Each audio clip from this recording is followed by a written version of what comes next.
The Cuban men in my family love jewelry.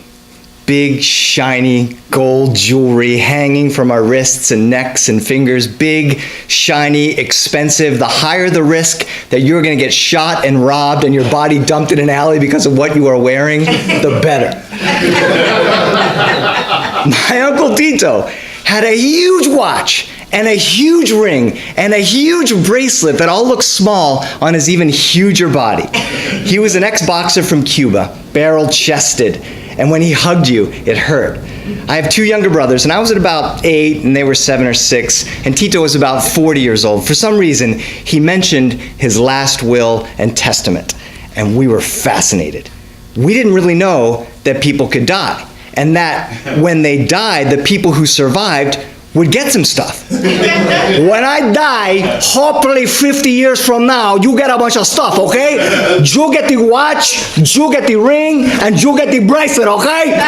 Every single time we would see him after that, we would run up to him, and we'd get the painful hugs, and then we'd all palm all over his jewelry. Tito, I get this when you die, right? Oh, Tito, I get the ring, I get the watch, right, Tito? And he would look at us with his scary, I could knock you out with one punch eyes before he'd erupt in his huge laughter and hug us all into the air and spin us around.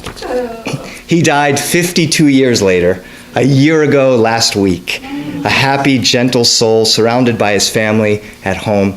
I went to the funeral, and they buried him with his jewelry. None of us got anything from him that he promised years ago. I guess in my Cuban family, you can, and you do take it with you. But I'm a professional storyteller, living mostly off of telling stories about my Cuban family. And he being one of the biggest characters that I talk about, he gave me something even more precious than a gaudy watch that would get me murdered in some dark alley. When I got a little bit older and understood what a will really was for, and my father got into his 60s and started talking about retirement and medical directives and power of attorney, I told my dad about Uncle Tito's promise to give us the jewelry. My dad laughed. He said, ay, mijito, verdad que sí, tu tío Tito así. I said, well, Dad, what about you? What about your will? Ah, mijito, the inheritance from me went to the fucking attorneys doing the divorce with your mother, okay? My dad is from Cuba. He met my Irish-American mother in Boston, and the cultural differences between them were too much to last longer than a few years. They split up when I was 2, divorced when I was 8, and through it all, she got some really, really, really bad legal advice. Her lawyer kept our whole family in court for 12 years, racking up legal fees and nearly bankrupting my dad and literally ruining my mom. My dad is a retired physician, so he's comfortable now in his retirement, but my mom squandered what little money she had. So after talking with my dad about his retirement, I asked my mom about her retirement plans, and she looked at me right in the eyes and she said, honey, you're my retirement plan. My mom won't take any of it with her when she dies because she has nothing. And by nothing, I'm not being dramatic. I mean, like, she has, very little. No. In her bank account at the end of every month, there are $0 and 0 cents. She lives with my brother and spends her meager Social Security check and has exactly $0 in assets and $0 in an IRA fund. When she sold the house that we grew up in 2 years ago for the princely sum of $60,000, her lawyer took all of it. All of it. She owed him like $6,000 on the bill from 1975, and with interest, 30 years, he took all of it. Now, if on my Cuban side of the family, they have given me specific stories that I can tell just from the happy or disastrous accident of my birth, depending on how you look at it, my mother gave me the priceless gift of watching her have the soul of a writer, of a person wanting to observe and remember and put down on paper and share with others.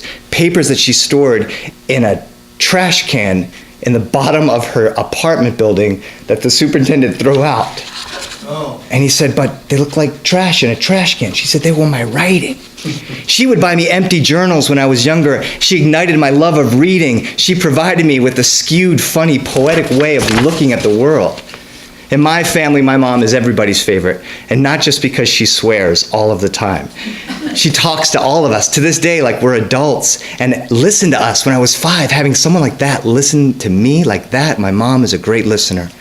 She taught all of the cousins and my 2 brothers and I how to swear. She used to call us douchebags. We didn't know what it was, and I got in trouble for it in 3rd grade. The principal called my mom and said I was using the word douchebag, and she said, "That's right, he's a douchebag, but so are you." She was the hero of 3rd grade when that story got around. Everybody wanted to come over and meet my mom. When I was 4 years old, this is one of my earliest memories, she woke my brothers and I up in the middle of the night and said, "Bundle up, it just stopped snowing." We walked outside in single file behind my mom, quiet like 3 little mice. I remember the silence, the incredible silence of the most beautiful snowfall I'd ever seen. And then she said, "Here." We stopped, and she pointed across the field to the horizon, and it feels like 2 seconds later, the biggest, brightest moon rose from the snow and turned the field we were standing in into millions of tiny diamonds and stars. And she lay down in the snow, moved her arms and legs, and made a perfect snow angel. She told the 3 of us to do the same. We lay there as the moon crept higher in the sky, and no one said a word. The week before Christmas, when I was in 5th grade, I was driving with my mom somewhere. She would drive like this, the hand holding the cigarette on the wheel, and the other hand holding a ridiculously full coffee cup. They didn't have the little cups with the things on them, and she would just sort of like, if she needed to light another cigarette, she would balance the coffee cup on the dashboard. She'd light the match with 2 hands, the coffee would always spill down into the vents, and she would start swearing, "You cock-sucking coffee cup."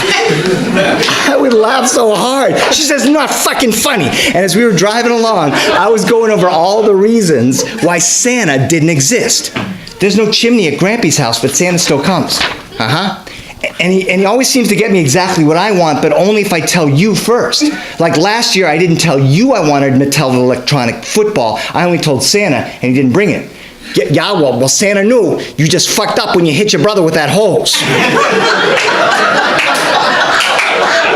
That was an accident. Yeah, well, you should have been thinking about that first. And I noticed his writing looks a lot like yours on the packages. Well, he doesn't always eat the cookies. He's not always hungry. And he never comes to my Cuban side of the family in Miami.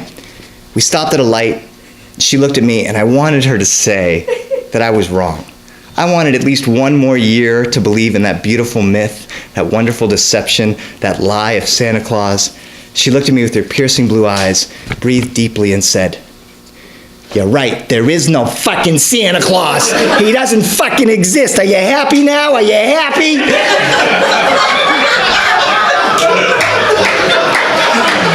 No, I was not happy at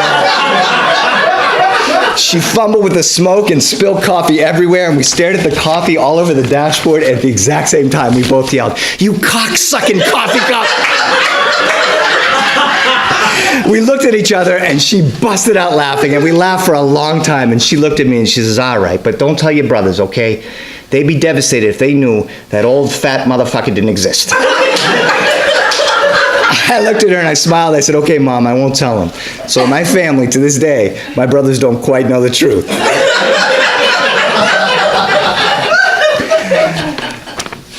My parents will die, hopefully years from now. And they won't leave me anything, except these stories. And those, they can't take with them. And as long as I keep giving them away, I'm going to be all right. Yeah!